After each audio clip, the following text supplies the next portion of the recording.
working mom. And she goes, it can be incredibly overwhelming. Oh my gosh, I just need a break. Wow. And then we find out she's had a full-time nanny for 5 years. What? Who takes the kids to school. What do you guys do at home? Oh my God!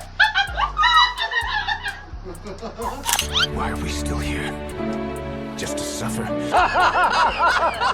For years, Meghan Markle has ruled her public image like a Hollywood director calling the shots on set. Every camera angle, every headline, every so-called candid photo, all carefully crafted, like a scene straight from her royal movie. But when those studio lights go off and the glossy lens stops rolling, what really happens behind those guarded gates? According to one woman, someone who was there, who saw it, heard it, lived it, the fairy tale wasn't the glittering story we were told. This isn't just another royal rumor.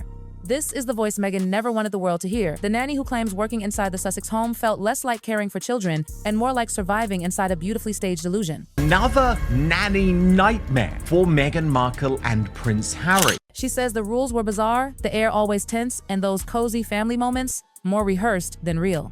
Behind Meghan's glittering speeches about compassion and authenticity, this insider paints a darker portrait, one of control, secrecy, and a chilling question no PR team can spin away. If the Sussex family life was truly so perfect, then why did the people living inside those walls feel like outsiders looking in?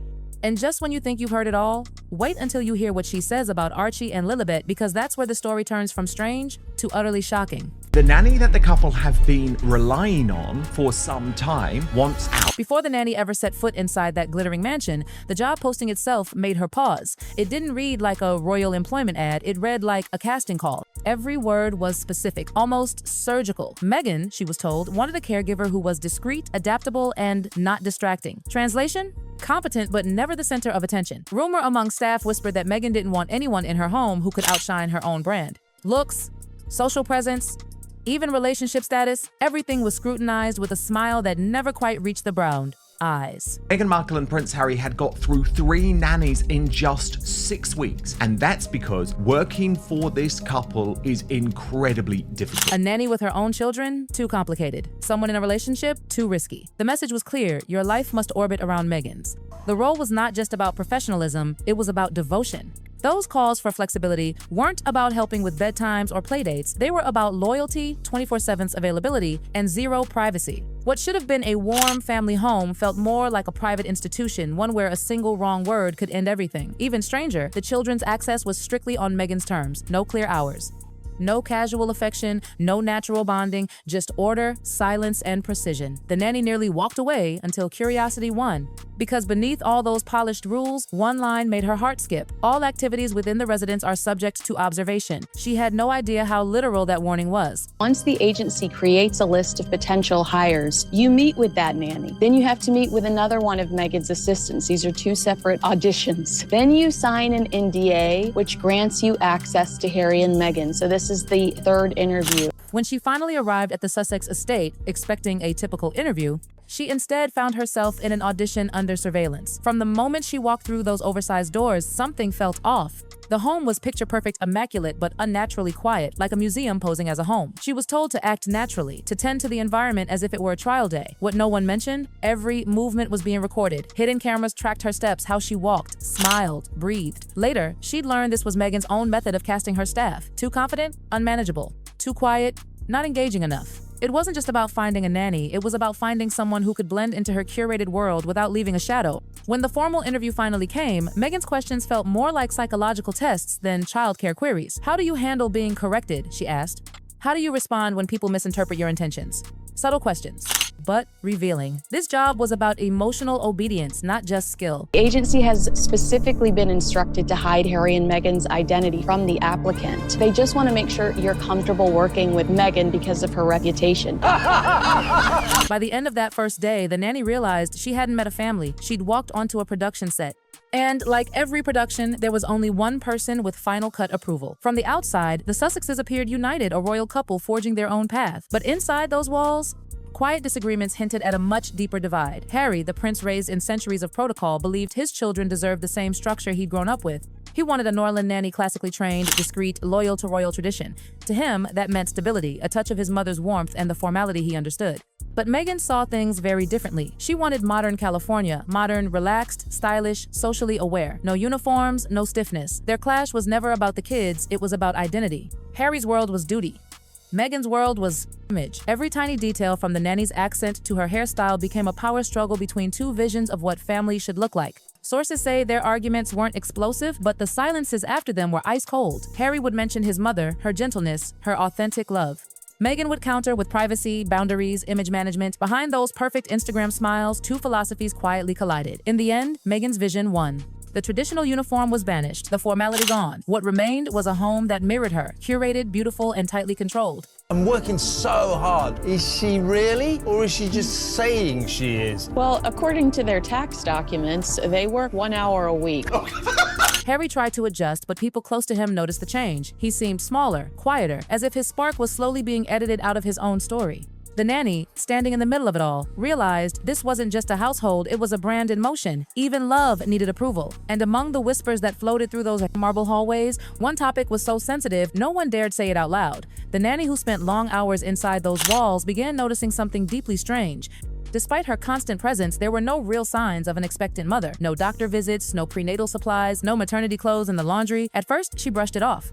Meghan valued privacy, right? Maybe it was just her way of keeping things quiet. But as weeks turned into months, the silence felt unnatural. Staff began sharing glances, the kind that say everything without a word. And when public photos surfaced showing Meghan with a baby bump, confusion rippled through the people who were actually there. The nanny didn't want to believe rumors, but her own eyes told a different story. It just didn't match, she later said quietly. I never saw what I was supposed to see. Staff were warned not to comment. Certain topics were off limits. The air grew heavy with fear and then banned. Tension, like truth itself, had been locked away somewhere behind those pristine walls. For a woman who built her brand on authenticity, the contradictions were unsettling. And for those living inside her world, one question echoed like a ghost in an empty nursery. What were they really protecting, privacy or perception?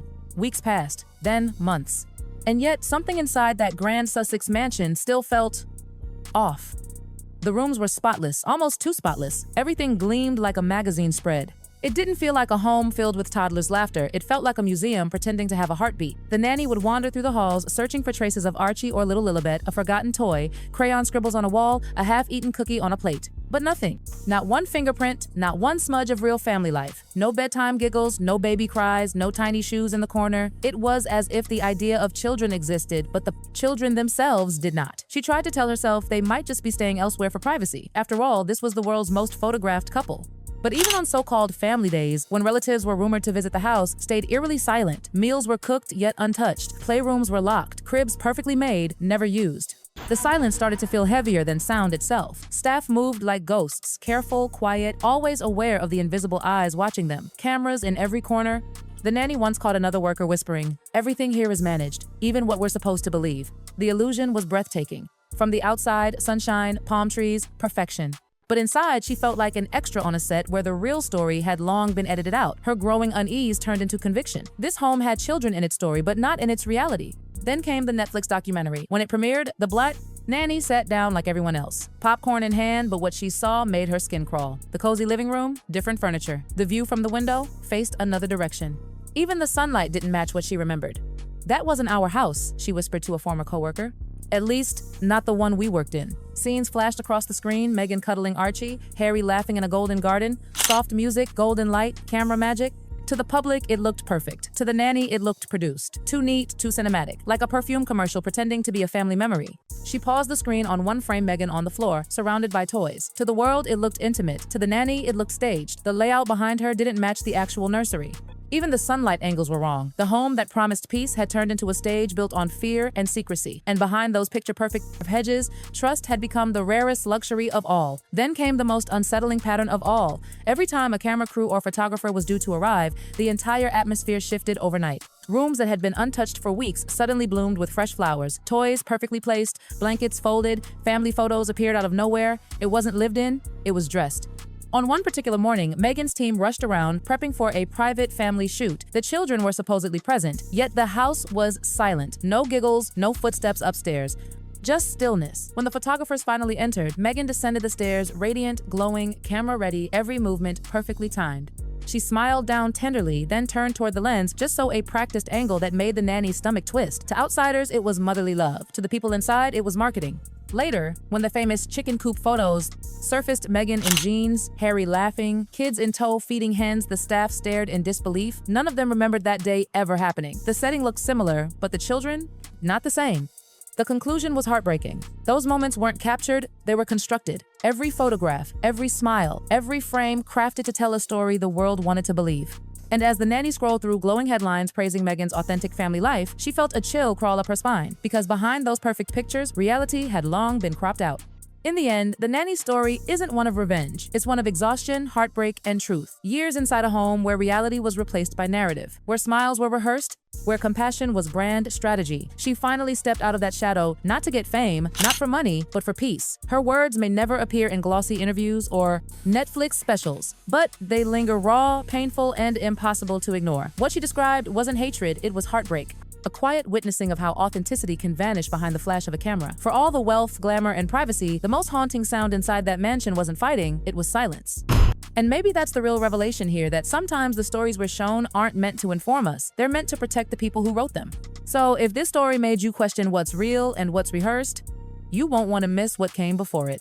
Because in our previous investigation, the one where Harry was left in shock after Sarah Ferguson exposed Meghan's yacht days with Prince Andrew, the puzzle pieces of Meghan's carefully built past began to fall into place. Before you go, make sure you catch it only on Star Spotlight, where the truth behind the headlines is always just one story away.